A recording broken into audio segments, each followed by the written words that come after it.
Mesdames et messieurs les maires, mes chers collègues, mesdames et messieurs, je veux d'abord vous exprimer ma sincère reconnaissance. La confiance que vous venez de m'accorder m'honore, mais elle m'engage aussi. Et elle m'engage tout d'abord vis-à-vis de notre territoire et de ses habitants.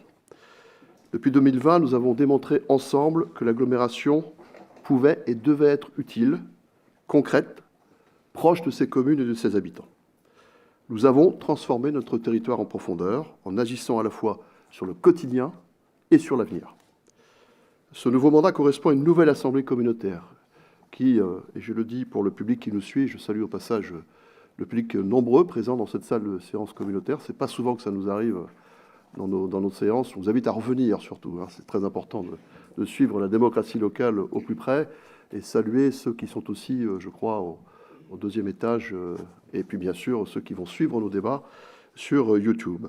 Et donc je veux simplement dire à l'ensemble que cette assemblée communautaire a été très largement renouvelée, puisque nous comptons 37 nouveaux conseils communautaires sur 74, c'est la moitié, ainsi que 16 nouveaux maires sur 25. Je veux adresser mes félicitations pour vos élections respectives et vous souhaiter la bienvenue ici au sein de notre conseil communautaire.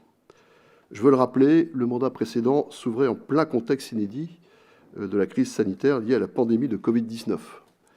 Ce nouveau mandat s'ouvre également dans un autre contexte de crise internationale, notamment énergétique, lié au conflit au Moyen-Orient.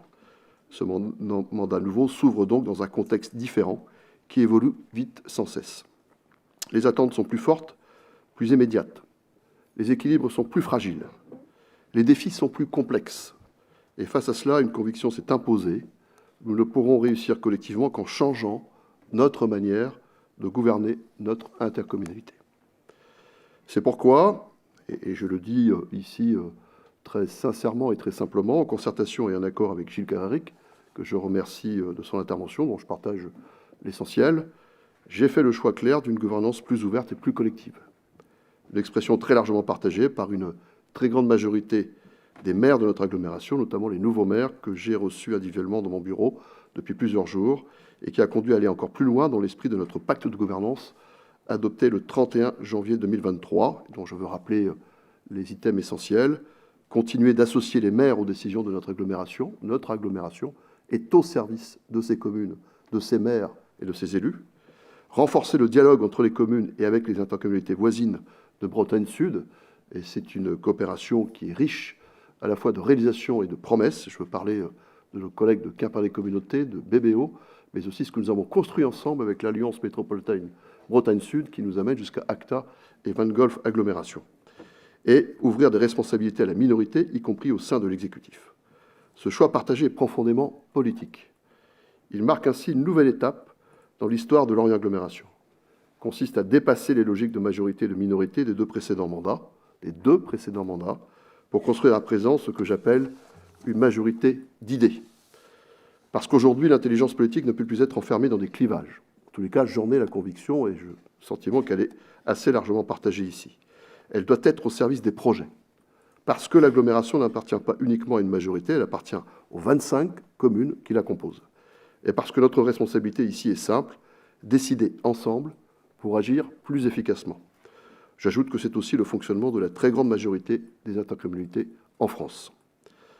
Ce nouveau mandat, cette nouvelle assemblée appelle inéluctablement à une révision de notre projet de territoire qui a été adopté le 9 novembre 2021.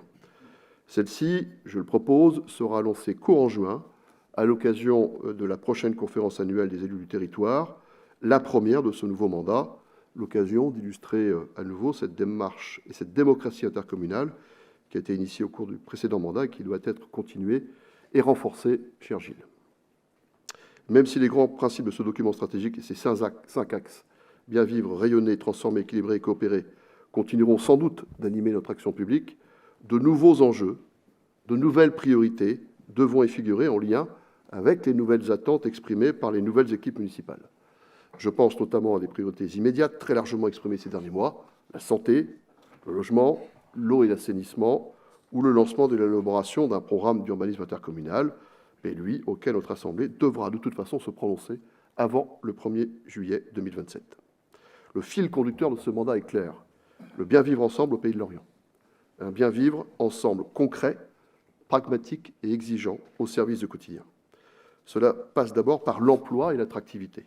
Notre territoire est dynamique, il est créateur d'emplois, il est innovant. Nous devons conforter ce modèle, accompagner nos entreprises, former nos jeunes et leur permettre de rester vivre et travailler ici.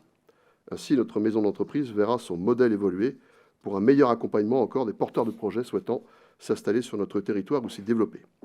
De même, la création d'un institut de la mer permettra de davantage maritimiser les esprits, notamment auprès des jeunes, pour les orienter vers les nombreux métiers de la mer de notre territoire. Enfin, nous devons nous doter de nouveaux outils plus performants au service de notre attractivité et du développement économique du territoire. Je pense notamment au rapprochement de la CELOR avec la CGPEX, mais également une refonte de nos agences de développement économique et technopole et agences d'urbanisme, aujourd'hui regroupées au sein d'Audelor.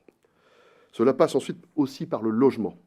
Nous devrons maintenir le rythme de production de logements, notamment sociaux et en accession aidée, mieux répartir l'offre sur l'ensemble du territoire et permettre à chacun, jeunes, familles, actifs, de pouvoir se loger sur notre territoire pour continuer d'y vivre, y travailler et de profiter pleinement de ses atouts.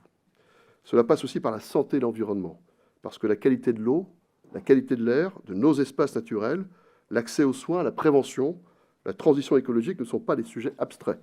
Ce sont des enjeux de vie quotidienne, ce sont des enjeux de dignité, ce sont des enjeux d'équilibre. Cela passe enfin par les mobilités avec une ambition claire, poursuivre cette révolution des mobilités déjà engagée depuis 2020 pour des déplacements en tout point de l'agglomération plus simples, plus accessibles et plus durables. Voilà pourquoi, mes chers collègues, j'ai souhaité encore une fois que nous passions à une responsabilité collective et partagée. Être élu communautaire délégué, être vice-président, ce n'est pas seulement porter une délégation. C'est certes être le relais de sa commune, mais c'est surtout être le garant de l'équilibre du territoire et l'acteur d'un projet collectif.